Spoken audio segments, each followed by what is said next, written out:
Hello everyone. In this video, we will be looking at three important physiology clinical questions. They will be really interesting. So make sure you pause the question and then guess the answer and then look for the solution in this video. Let's get started. The first case, a 70-year-old woman visits your eye clinic for a general checkup. Upon investigation, the optometry intern finds out that the patient has a distorted vision. The optometrist also notes that the patient had better vision when she came for the checkup the previous month. Now, the patient meets the ophthalmologist. The ophthalmologist diagnoses her with a condition called X. The ophthalmologist prescribes the patient a drop for her eye. The patient asked, "What are these drops for, and can you explain me how do they work?" to the doctor.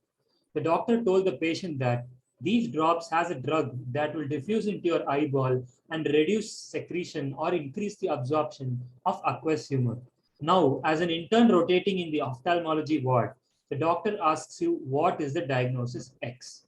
So take a moment, you can pause and try solving these questions, or you can continue and listen to the solution of this question. So first, let us look at the keywords here. Okay, this is related to the eye, which is very clear. The patient has distorted vision initially, and then she goes on for a checkup. And the optometrist finds out that her vision has been worse than the previous month, right? Now the patient meets the ophthalmologist and he diagnoses with her with a condition called X. And the key sentence here is the drops which is he's prescribing to the patient. The drops has a drug that will reduce secretion or increase absorption of aqueous humor. So that means we are trying to control the secretion of aqueous humor or the quantity of aqueous humor in the eye. Now, if you can remember, if aqueous humor builds up, the eye pressure will build up and it leads to glaucoma. And now the patient has glaucoma and the doctor is providing the patient with drops that will reduce the secretion of aqueous humor or increase the absorption of aqueous humor. So now the diagnosis X is glaucoma. Some facts about glaucoma. In most cases of glaucoma, the abnormally high pressure results from increased resistance to fluid outflow through the trabecular spaces into the canal of Schlemm at the iridocorneal junction of the eye. For example, in an acute eye inflammation, white blood cells and tissue debris can block these trabecular spaces and cause an acute increase in intraocular pressure. So what is happening in eye inflammation? White blood cells, they block these trabecular spaces. And because of that, aqueous humor starts building up inside the eye. And that too near the canal of Schlemm at the iridocorneal junction, which leads to an increase in intraocular pressure. In chronic conditions, especially in older persons, fibrous occlusions of the trabecular spaces appear to be the likely culprit.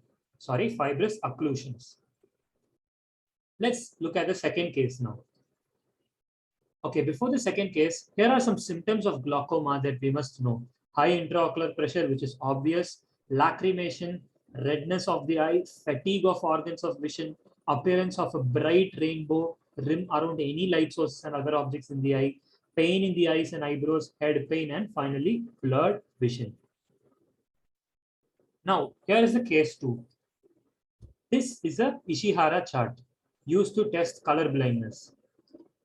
Now, patient A reads this chart as 2 and patient B reads this chart as 4. Now, you should find out what is the diagnosis of patient A, what is the diagnosis of patient B. Now, we must find out what kind of color blindness does patient A and patient B has. Now, you can pause the video and try to figure out what the answer or diagnosis can be, or else you can continue along with me and discuss the solution. So first, the patient A is able to read 2, right? So the patient A is able to read 2. That means 4 is not well visible for patient A. And see, 4 is more red. 2 is more purplish color, purple or violet. So 4 has more wavelength, right? So the patient is unable to read more wavelength colors, unable to detect more wavelength color. The patient is able to detect less wavelength color. So that means when you compare, we have cones for red, blue, and green. So red cone is not proper in this patient. That is why the patient is unable to detect wavelengths near to red, but is able to detect wavelengths lesser than the red's wavelength. And it is the exact opposite for patient B, who is able to read the red wavelength, who is able to identify the red wavelength, but is unable to identify the smaller wavelength. So that means the green cone is affected for patient B because she or he, the patient B, is able to read higher wavelength and green has lower wavelength. And that is only affected for our patient B. So if you still didn't understand, here is a proper explanation for it. A person with loss of red cones is called a protanope.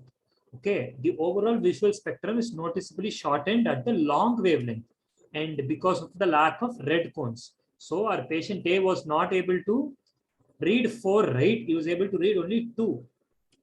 So he is a protanope.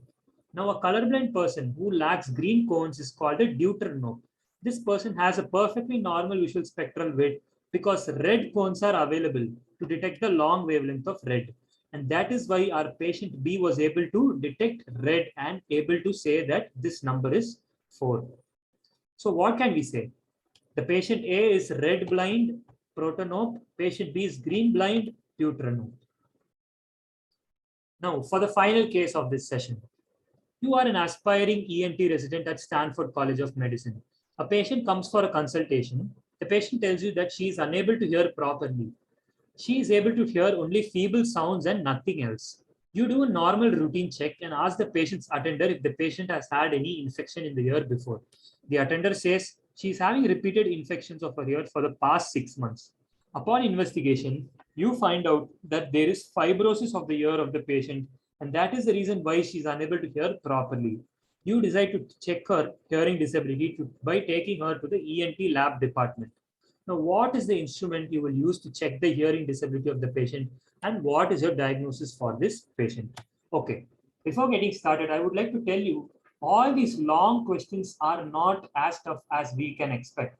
These long questions are formulated such that they can create a bit of confusion in us, but it is up to us to see only the keywords and crack the answer.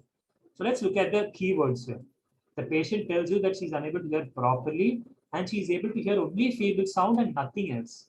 So nothing else is a very big word here because it can lead to deafness, right? And the doctor is asking for infections and the attender says, yes, there was an infection. And now the doctor is taking the patient to the ENT lab department to check the hearing disability of the patient. Now with all the clue we have, infections can be caused in the outer or middle ear. And in the outer and middle ear, we have systems or parts of the auditory system that helps in conducting the sound. So this is a type of conductive deafness because the patient is not able to hear anything except than feeble sounds. So this is an example of conductive deafness, and the instrument used to check the hearing disability of the patient is an audiometer. So the diagnosis DX is conductive deafness. Infections are common in middle and outer ear. Therefore, this is related to the conduction of the sound. Instrument is the audiometer, and here you can see an image of the audiometer. So that we have earphones, and the doctor will be passing on different frequency of sounds to the patient to test the appropriate nature of the conductive system of the ear, which is the outer and the middle ear. So that's it for this clinical presentations. If you liked it, please share it to your friends who will really make use of it, and we will come back with more such clinical questions. Thank you.